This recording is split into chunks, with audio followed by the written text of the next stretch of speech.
For years, the Continental SportContact 7 has reigned supreme in the ultra-high performance tyre category. But now, in 2025, Kumho's fire back with the all-new Ecsta Sport. Can the fresh challenger dethrone the king?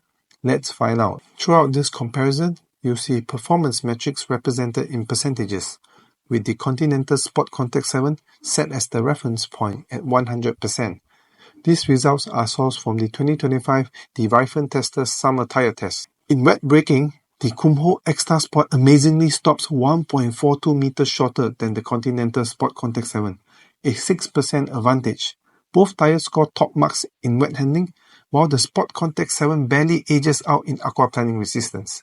Finally, someone has beaten the SportContact 7 in wet braking. Switching to dry conditions, the SportContact 7 strikes back, stopping 0.55 meters shorter, a 2% advantage in braking. Both deliver perfect handling scores, keeping it neck in cornering performance. Both tyres tie in comfort and noise, scoring 4 out of 5, offering a great balance between sportiness and refinement. No winners here, just a smooth ride from both. Efficiency matters, and here, the SportContact 7 has a 3% lower rolling resistance, meaning slightly better fuel economy. When it comes to pricing, the Ecsta Sport is 36% cheaper, making it a strong value contender.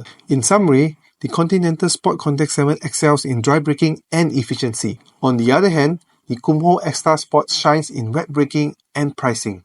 With its clear dominance in wet braking while matching in most other criteria, the Kumho Ecsta Sport has overthrown Continental in one of the most crucial performance areas, officially announced itself as the dark horse of the UHP scene. Thanks for watching, and don't forget to subscribe.